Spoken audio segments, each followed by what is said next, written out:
Welcome to another episode of Strip Club's Uncensored podcast. I'm DJ Jack, and I'm going to be your host. Thank y'all for coming back and enjoying this particular podcast. It's going to have our lovely friend of the podcast, Lilith. I apologize for taking so long to get this one out. Unfortunately, I didn't realize that I had actually cut this one into two parts. Apparently, after about 20 minutes, I accidentally pushed stop, and then I pushed record again. Making this podcast over an hour long, which is the longest podcast I've ever recorded. I went back and had to cut some pieces out. Some of it I wish I could be able to keep, but the audio was off when I was speaking, so I just cut out those particular sections of the podcast. It has taken me a while to do, and I hope you guys will actually enjoy. This podcast is actually about fetishes that I get to speak about with an actual escort, a fetish escort, the lovely Lilith, who came back. All right, guys, don't forget to share, like, and subscribe, because the more you do, the more I'll be able to expand my sphere of influence and get out to more people and actually be able to find more time to do all this, because the more people want it, the more I'm going to put time into it, guys. And I'm doing my best using some old podcasts that we recorded on an old machine. And I'm sorry, these podcasts aren't that old, but I really, really like these. And I have more people who will be coming out and getting on the podcast also. Thank you guys for listening. Please listen and enjoy. And again, I'm going to be putting Lilith's information and mine down as well. So if you have any questions, any emails that you want to send me, please check out my Instagram and my emails down below. And if you want to speak to lovely Lilith, her information is down there as well. All right, guys, so here we go. The podcast we recorded a few weeks ago with the lovely Submissive Lilith. Hope you like it. All right, here we are again with the lovely Lilith. Say hello. Hey, everybody. So happy to be back. All right, so Lilith is here today because we've already talked about, the outdated strip club model. We've talked about destigmatizing sex workers. And now we're going to be talking about actually her branch of the sexual world. And I have learned a lot recently about, within the last 3 hours. Yeah, about what she does. And so open up a Pandora's box for you. we're going to be doing this in a little bit of a stage. Okay. I want you to understand first why it's normal. Okay, and the reason why we say normal, because everybody has the essence of normal. And if you still think that strip clubs and sex workers are not allowed to be normal, that's what I basically mean. Because if you have that mentality, I want you to understand why it is normal for her and for the people that actually like that particular one, okay? It's what it says, oh wait, blah, blah, blah. Man, how did that stroke taste? Oh my god. How did stroke taste? How did that stroke taste? Well, I have them several times a day, so it's all right. Okay. So it's like I always like to say, kinks are normal, people are weird. I didn't make that up. I don't remember where I heard that, but yeah, kinks are normal, people are weird. Okay, so hi, my name is Lilith. I am a submissive for hire. I enjoy most things that make me feel small or out of control or kind of afraid sometimes. Wait, how did you put that on? You're reverse dominatrix? Yeah. So, some people have, most people have never heard of a pro sub. So. I didn't hear that either until today. It's a lot less common. So if you go on the BDSM sections of most escort advertising websites, you'll see dozens of ads for dominatrices. The fetish market is absolutely flooded with them, and they all have their own little specialties and their own little spin on things. You know what I mean? No two providers are exactly the same. There aren't a ton of people doing the opposite of pro dom work, where they're the submissive and you. So there's people who feel that they lack power in their life. Exactly. I think a lot of people on the outside might see it as me putting myself at risk of danger, or oh, what if he ties you up and just leaves you or something like that. And I think they don't realize that it really is just a fantasy, Yeah. I mean, to understand, the way I see it, just away from me.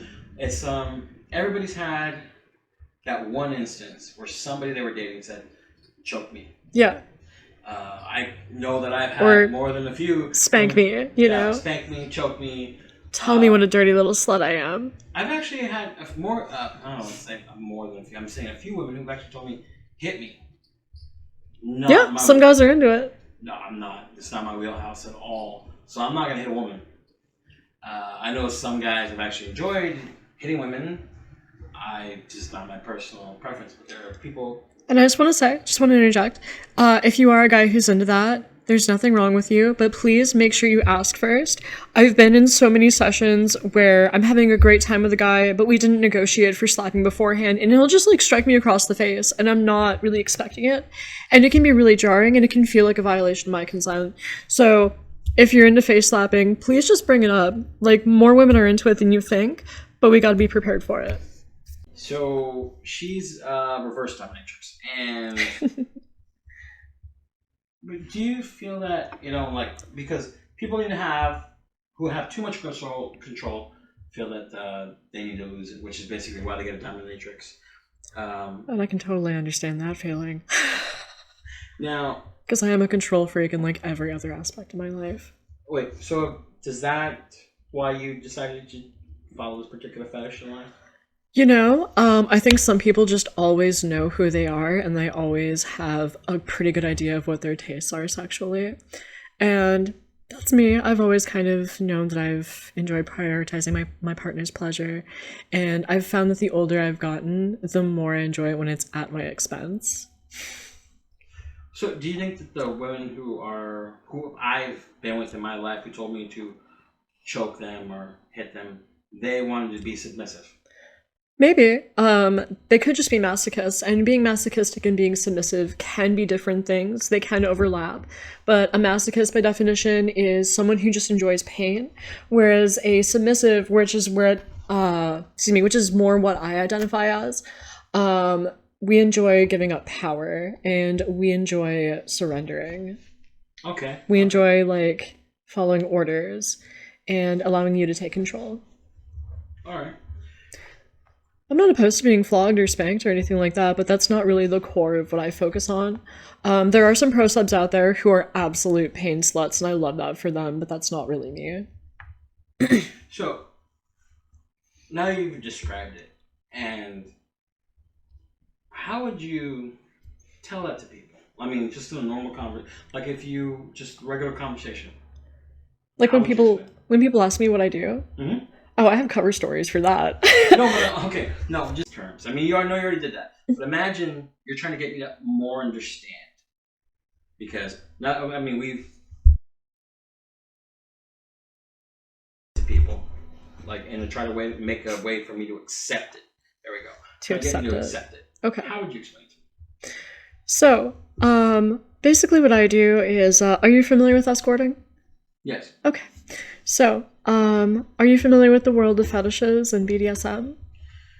I did work years ago at a sex club, so I did see some of that. I have a question. Just a clarifying question. Was it a swingers club or was it a dungeon? It was a swingers club. Okay. But they had this thing where like people were allowed to experiment with things, and so there were sometimes people wearing leather and whip. Not whip. What's the thing with the horse? The floggers. Riding crops. Yeah, that riding crop. Yeah. So sometimes people would have those, and sometimes people would be like, they'd bring a thing where they basically chain someone up. Oh, like a St. Andrew's cross? I don't know what the hell it is. But it would be like, they'd have if you guys, I know you guys can't see what I'm doing, but or the faces I'm making right like now. A Y, okay? I'm making like a Y with my body. You're talking about like the wooden cross or like the wooden X, right? It looked weird. It had an X but a cross into it. Yeah. Basically, they would set it up so somebody's. I'm in a Y-shaped position. So they'd have their right wrist up, their left wrist up, and then their legs would be straight down, and whether or not they had changes up to them. But yeah, they would do that. Sometimes they would be facing outwards. They would experiment with stuff at this particular place. Like the reason why I stopped working there is because one day they said there was going to be rape fantasy. I saw it and decided it's not for me, and I left. Fair. I did not know I had limits. I didn't even know. Everyone's got their limits. Yeah, but I didn't know. That's the thing. Sometimes we stumble upon our limits the hard way. You know what I mean? That was for me, because I felt extremely uncomfortable. Because, I mean, I was, like, on my way to the bathroom, turned, paused. I'm like, I literally fucking paused. Like, I literally, like, I had my foot out to take the next step. Was it, like, someone getting pounded, like, really rough, or... were they, like, crying or something? Oh, God, I hope I'm not, like re-traumatizing you by asking. No. It was just, I was caught off guard. I'm not saying I would wake up at night screaming about it. No, I'm saying, like, it just, like, she had safe words, because I got told this beforehand, because they were, like, trying to brief me in case I saw something. They're like, she's got hand signals. I didn't know that was a thing. And so if somebody else sees it, they will stop it. And she had a safe word. Yeah, there are so many different ways that you can communicate a safe word non-verbally. Yeah, but I didn't know that. And so, right, that's not common knowledge. Yeah. It should be, but it's not. And that's no shade to you. You know what I mean? I'm saying, yes, because, I mean, you know, I did not know. So they had a hand signal. So there was a guy being forcibly rough with this woman as she was crying and saying, "No, please stop." And I was like, I'm going to go pee real quick. I just got out of there. It just, like... there were people visibly getting off on it. Some people literally getting off on it. And I felt really uncomfortable. And I had to leave. I totally understand why. So, I mean, honestly, like, if you don't know your limits, you might find them like I did. Yeah. Real shocking time. And it's like we were talking about in the last episode, too. You know, if you don't have a strong sense of boundaries going into the industry, you know, regardless of whether you're a manager, a DJ, or a dancer, those boundaries will find you if you don't find them, you know? Exactly. So, at the risk of sounding like a broken record, kinks are normal, people are weird. Let's take a look at some of the most common fetishes. Feet are definitely one of the most common fetishes. Met more than my fair share of guys that were looking to get foot jobs at strip clubs, and because they know they can't tell their wives. I'm sorry, they feel they can't tell their wives, but they want some girl to shack them off their feet. Actually, I know a girl that fell in love with somebody that she was doing foot jobs to at the strip club, and now there's all these little bitty rules though she has to live by. Like, she can't wear open-toed shoes because her toes are just for him. Oh my god, she's a foot sub. I love that. Because he thinks it's like a girl. How did she put it? It's like a girl showing off her cleavage. Yes, and she's a foot sub and she doesn't even know it. And he gets her pedicures twice a week. Her feet are immaculate, and her thighs are like her feet are just jacked. But from like all the grasshopper motions. Yeah. That's what I call it when you give a foot job. Like a really aggressive foot job, I call that the grasshopper. So, foot fetishes are the most common. And I enjoy giving and receiving too. It just like when I'm receiving it, it really does feel so good. Most guys that I ask about feet will let me suck on their toes and like worship their feet, and like they're always taken aback by just how good it feels. So as a sub, I really like offering it just because like there is kind of an element of degradation to it that I really enjoy. But like also I know what it feels like, and like I want to share that with that person, you know. And you know, you were talking about like consensual non-consent, like at the place you used to work at. Yes, that's actually something I just learned today. Consensual. No, I might have said it wrong. Consensual non-consent, which is actually the more proper term for rape fantasies. Yeah. Yeah, I did not know that was an actual thing when I first saw it. And now I did not know there was an actual term for it. Oh yeah, and people will have like safe words for it and everything. Like you were talking about hand signals. You know, someone might use a hand signal. They might like drop a ball from their hand. They might have like an actual safe word that they use. On my website, I have like a little section about safe word systems. And you know, what did they say? I have trash lungs. No, also, what'd you say earlier? That was a good cough. If they have to have a good cough. That was a good cough? Yeah, it's fine. You got a cough to get off? Yeah, there you go. Oh, that could be a fetish for all we know. It is a fetish, trust me. Oh, it's gonna be. I'm gonna have so much fun editing that part. Someone once asked me if I had cystic fibrosis because he had a fetish for mucus and coughing. Oh. And I was like, no, I just have allergies. Oh, man. It's just the cedar fever. Don't mind me. Oh, wait, we're going to get into that one, but wait, let's go back. Wait, we're talking about rape fantasies, which is also consenting, non-consent? Yeah. Okay. So, like, you and your partner will negotiate ahead of time everything that he is and isn't allowed to do to you. And, you know, if the top/dom goes too far, that's what a safe word is for. But on my website, I actually talk about how I like to use a safe word system in my sessions. And that goes a little beyond, like, just saying, like, red or, like, safe word or, like, taco or whatever you want the safe word to be. You know what I mean? I like to use the stoplight system. So green is good. Yellow is, like, I'm approaching my limit, or, like, can we slow down? I like to explain that as, like, a slow word or, like, a check-in. And I feel like that's a really good way to just, like, very quickly, very fluidly communicate that we are approaching a boundary without, like, stopping. Especially with something that's rough. Yeah. And it doesn't, like, disrupt the flow of the scene either. So I really like that. And I feel like that's a lot less abrupt than, like, a safe word. You know what I mean? Yeah. Oh, you know what? That's actually pretty cool. I did not ever think about that. You know, something to slow it down. Mm-hmm. Like, okay, just, you know, keel it back a little bit. How popular is consent non-consensual? I would say about a quarter of my initial inquiries will mention an interest in consensual non-consent. A lot of men that I meet with, they'll tell me after, like, the second or third excuse me. It's the cough, it's gotta be good.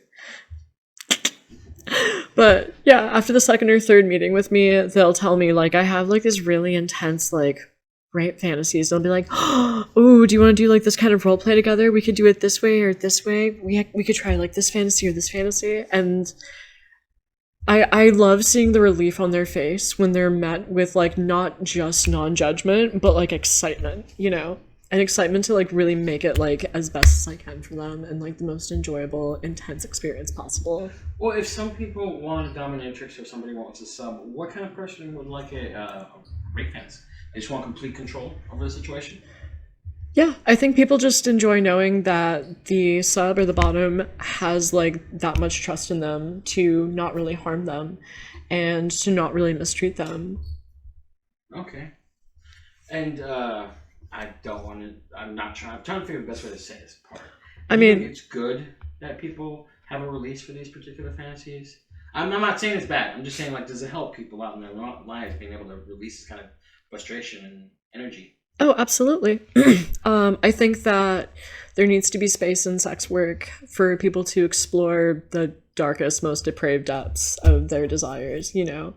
If they have them. Not everybody does, you know, but for people who do have, like, not even necessarily, like, darker kinks, but just, like, harder to understand kinks or, like, less common ones, you know? The one you're talking about, go goth something. The what? You said it's not really a known thing, the go goth thing. Oh, go goth. Oh, Gorian, right. Okay, so someone is paying me by the hour to read, like, about, like, this, like, sci-fi fantasy universe that is just all about, like, these, like, masters who, like, take complete ownership of, like, these women who just serve as, like, chattel slaves for them. And, like, the entire ethos of the book is that, like, all women secretly have these desires to be completely dominated and completely surrender. And he's, like, paying me by the hour to, like, read about all of this. And, like, it's a very specific, like, sci-fi fantasy universe, but, like, it's been so fascinating to learn about it. And for some people, like, the desire for control really does go that deep. And you have to understand that having fetishes are not wrong, because we just talked about people have good fetishes. There are people who like simple things like going down women or getting giving guys blowjobs. Some people are really into throat fucking, and, like, that can be a fetish in its own right, you know? Yeah, exactly. Some people might think that fetishes are just disgusting and oh my god, why? Well, there's all this good sex. It's not just about sex. It's a mental state of mind. For sure. For a lot of people, it's foreplay, you know? Yeah, exactly. You know what? Couldn't put that together. Yeah. One of my favorite things to do when I'm meeting someone for the first time and like he's really nervous is to just suck his toes, because like it's very disarming, because like it's very pleasurable, and that's disarming. It's very disarming because like they'll go from like being really tense to just like very loose and like relaxed and just like draped over the couch or just draped on the bed. I think your fetish discovers you, honestly. That's how it's felt for most of my fetishes. But the way that they discovered me was because I allowed myself to have an open mind to new experiences. And I've always given myself permission to explore. I think that repression is one of the most toxic things that you can do for yourself as a person. And I think that extends into sexual expression. So someone doesn't... Okay, so I'm going to rephrase this. Okay. So... Sorry. No. I'm saying what I was saying because I find that your answer is actually better than what I was saying. So not so much finding your fetish, but in finding what pleases you sexually, you need to be more open-minded. For sure. Okay. And I think through that, that's how you find like what your fetish is. You know what I mean? And you could have like a multitude of fetishes. Someone recently told me that I was a Pandora's box of fetishes, and like that made my heart sing. Really? Yes. I was like, thank you so much. What is it mainly that makes people look down on just the word fetish? Well, did you know that the word fetish originally, by definition, was a paraphilia? Wait, what? Yeah, so within psychology, within 20th century psychology, a fetish was a paraphilia. It was a mental illness if you had a fetish. So if you were seriously? if you were really into bending your wife over your knee and giving her a bare bottom spanking because she was a bad girl, you had a fetish, you had a paraphilia, and you were sick. There's a movie called The Road to Wellsville. Mm-hmm. It's an older movie with Matthew Broderick, and there's a doctor who says that sex for any other form than procreation is wrong. Mm-hmm. It steals vital fluids the human body cannot live without. But all the time he's saying that everybody needs an enema, and his enema thing looks like a dick.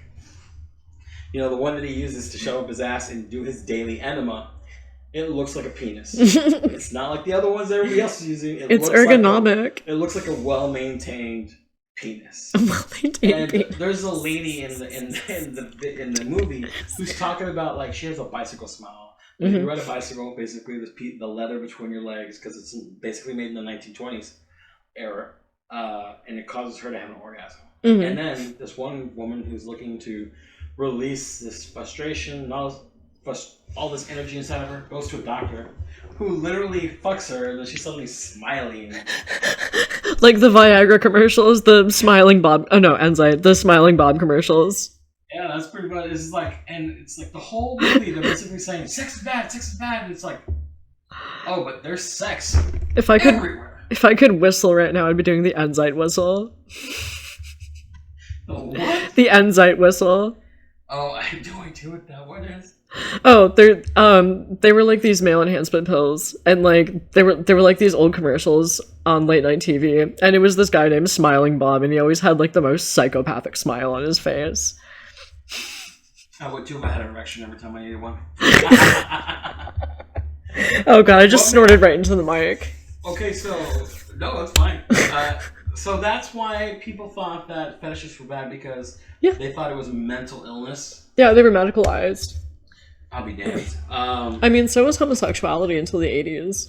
I don't see... It's the thing. People have such a backward mindset when it comes to sex. And I guess that's understand why fetishes must be seen so wrong, because people are just now being... And I say now, the last couple of years, it's a couple of decades, where they actually see that homosexuality is okay to be accepted. It's just a normal and natural part of the human existence, you know? I think it's weird that people are more open to the fact that a guy is a homosexual than a woman is a homosexual. I think it's you know weird. What? I've tried talking to so many men about this. Thank you. I've actually tried talking to so many men about this as a bisexual woman who has been in like long-term lesbian relationships. And you know, I'll joke about this all the time, like, oh, I was just fisted by my friend as a friend, because like excuse me, because like women can't have like real meaningful relationships together, right? I was fisted as a friend. I've known. Okay, She told me she loved me as a friend. No worries. But yeah, no, it feels, I feel so vindicated hearing just like a straight dude bring that up, presumably straight dude bring that up. Because like I've tried explaining this to men before, and they've told me time and again, they're like, no, I don't have a bias. I women can totally have like real relationships. So how long have you been experimenting with women for? Wow, your roommate, huh? So your 4-year girlfriend, you know, your girlfriend of 4 years is your roommate, right? Mm-hmm. You see what I'm talking about, right? Yeah. Yeah, so it still is people that... Your friend. That, oh, she's your friend. She's your friend. Your very good friend. Yeah. I mean, oh my god, you have little friendship rings? That's so cute. Yeah. You eat each other out sometimes and go shopping? You guys are such good friends. Yeah. It's like, oh, that's my Aunt Mary and my Aunt Susan, you know? Yeah. But that, you know, I always thought it was so strange. And it dawned, and I mean... I hate to say it like that, but I mean, like, honestly, I just thought it was weird because I realized one day, this is years ago, how I noticed that some people were more accepting of men being gay than they were of women being gay. And it made no sense to me whatsoever. I'm like, why is it okay for a man to be gay, but a woman can't? And that's literally the argument I heard from some people. And I'm like, wait, hold on. If one person can be gay, the other person can be gay, right?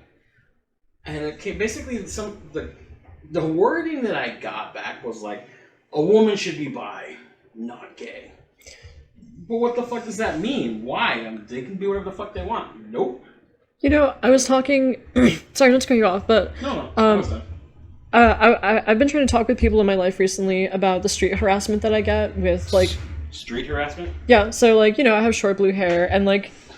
I don't know. I fuck with gender. You know what I mean? Sometimes I'll look super hyper feminine. Sometimes I like to look a little masculine. Like when I worked at Yellow, I had a shaved head. You know? Yes. Yeah. So you know, I'll fuck with my gender expression a little bit. I don't know. In the time that I've lived in Texas, I don't mean to cut you off, but I understand because there was this time years ago I was actually with a bald-headed black woman.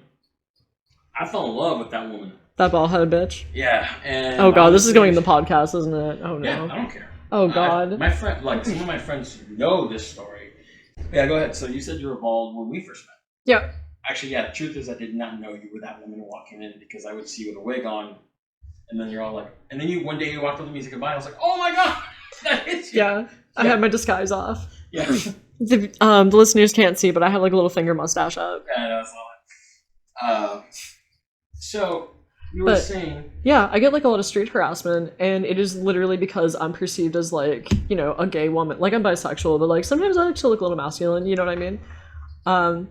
It's just fun for me. You're giving me a look.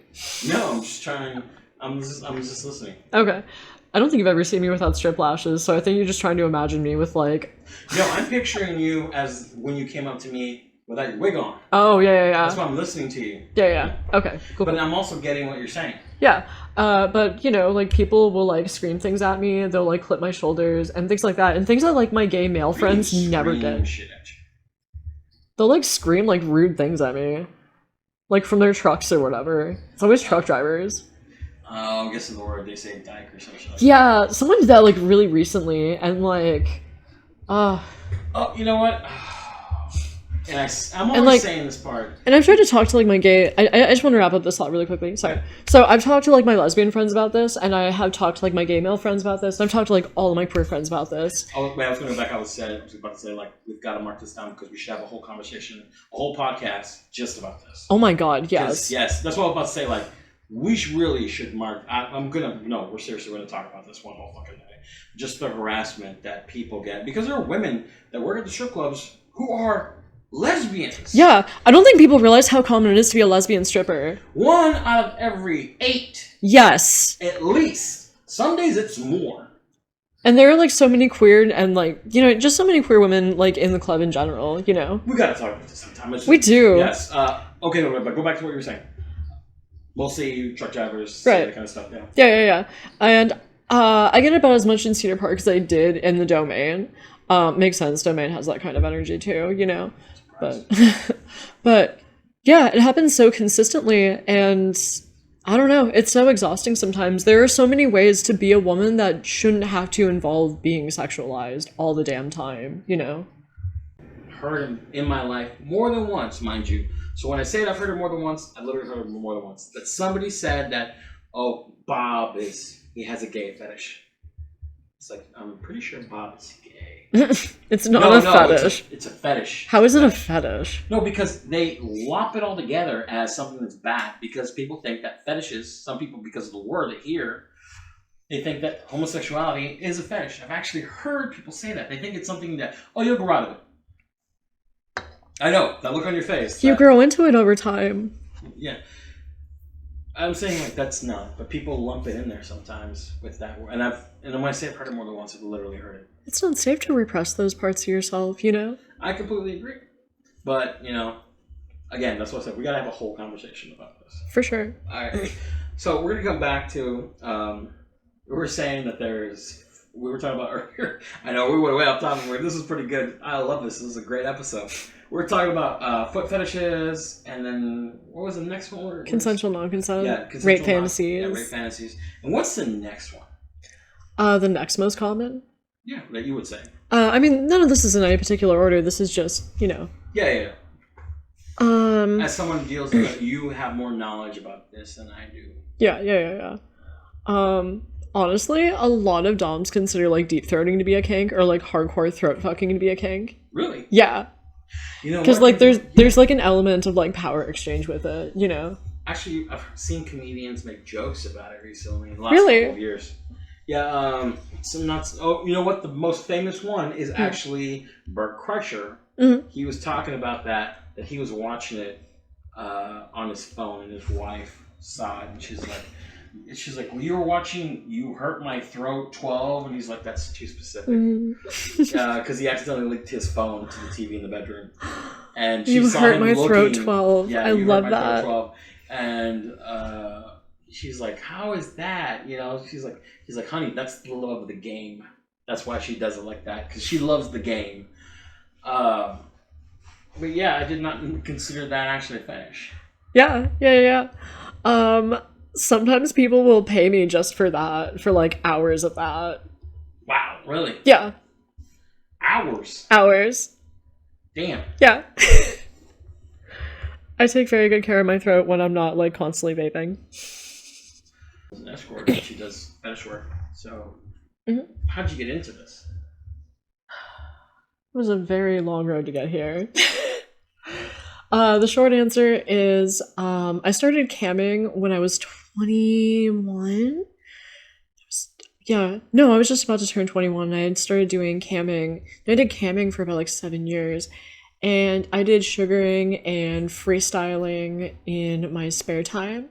What is all that? So freestyling is like when you're just like sitting at a bar and you're just looking available and like you're looking like a little treat and someone just happens to walk along and you're like, hey there, how are you? And like, you know, maybe he'll buy you a drink and... Oh, like a Venus flytrap. Exactly. Okay. It's like the least sexy sound of confirmation I could make. But still, it's accurate. That's good. Okay. Oh my god. Just being a little snack. Fast forward to a few years later when I moved here, I found that the income that I made from camming was not enough to keep up with just cost of living here. In Austin? Yeah. So I started posting escorting ads, and I didn't start off as a submissive, actually. Wait, where does one even... Nah, you know, it's just like, I don't know where somebody would even put an ad, but go ahead. That's not for here. I was like, that's not neither here nor there. It's just... Exactly. So I started posting these ads, and I honestly just started posting pictures on Twitter, and I was like, here's where you can find me. You can text me at this number. Seriously? Yeah. Twitter? Yeah. Oh, man. Okay. Yeah. And... I don't know, the further I got into it, the more I started focusing on the things that bring me pleasure.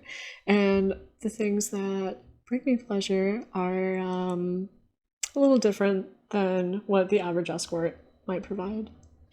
What would you tell them? I think so much of our sexuality is informed by the media that we consume. And I really like to suggest that people just shut their eyes and give themselves an hour of silence to just really look within themselves and think about their own desires that are completely uninfluenced by OnlyFans, completely just uninformed by Pornhub or Xhamster or anything like that, and just dig deep within yourself and just ask yourself, like, what is, like, that one thing that, like, really, really, really, like, gets me rock solid, or, like, really gets me, like, fucking soaked and just really makes me want to just, like, put a baby in somebody? What is that thing that gives my life meaning sexually? What is the thing that, like, makes me get up and grind because it makes me so hot and horny?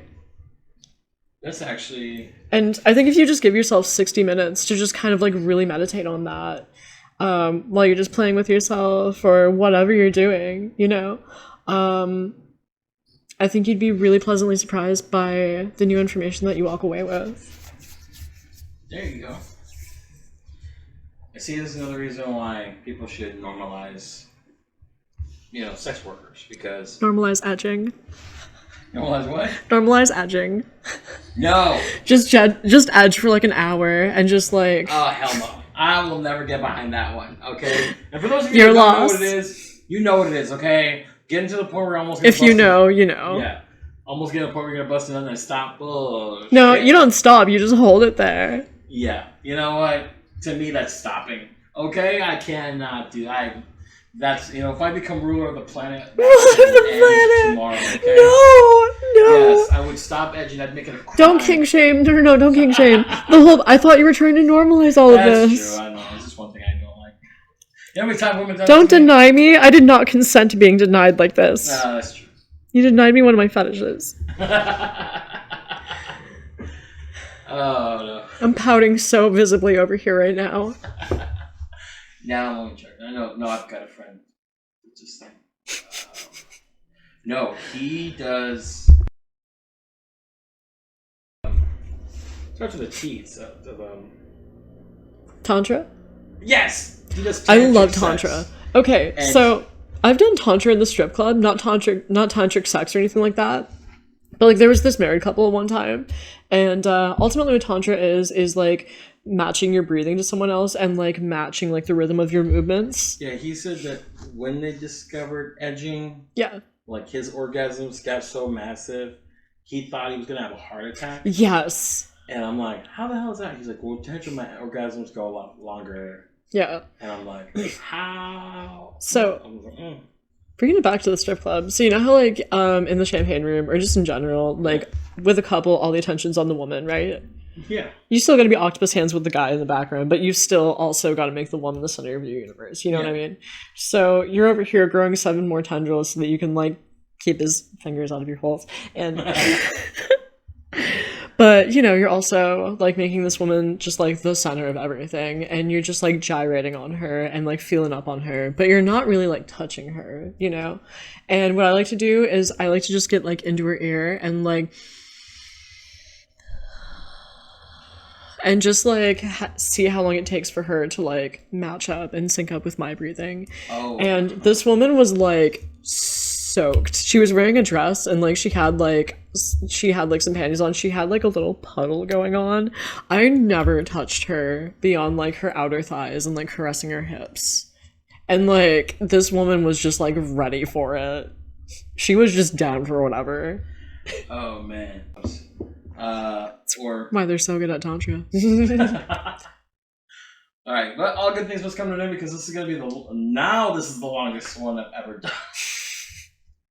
I'm glad you stuck around long enough. This is Lilith, a friend of our podcast. I'm hoping she comes back.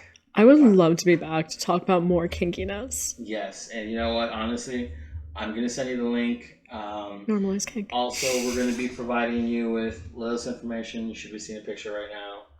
I'm also going to put it down below in the description. And that's right. Put me down below in the description where I belong, Jack. And put me beneath this video where I belong. There you go.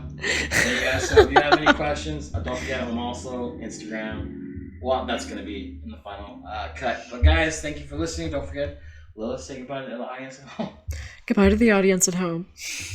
And I'll see you all next time. All right, guys, I hope you enjoyed that particular episode of the Strip Club's Uncensored podcast. Again, I'm sorry about the audio. I was working with an old computer. I have fixed the issue, and I promise it will never happen again. As you can tell, crystal clear audio happening now. Now, down below, I'm going to leave a link for the lovely Submissive Lilith's, of course, information. So, guys, feel free to reach out to that beautiful lady, because I know some of you do. And, of course, guys, don't forget to share, like, and subscribe, because when you do, you help the channel grow. You know, I can do things like this particular podcast, which, as you can tell, did take a while for me to edit. There was a lot of, if you can hear where the editing happening, good for you. Did take a lot of work to do this one. Hope you guys enjoyed it. Don't forget, guys, share, like, and subscribe. My information is going to be down below. Reach out if there's anything you want me to talk about. I've got more people coming out in the podcast, and I hope you guys enjoy it. But until next time, peace.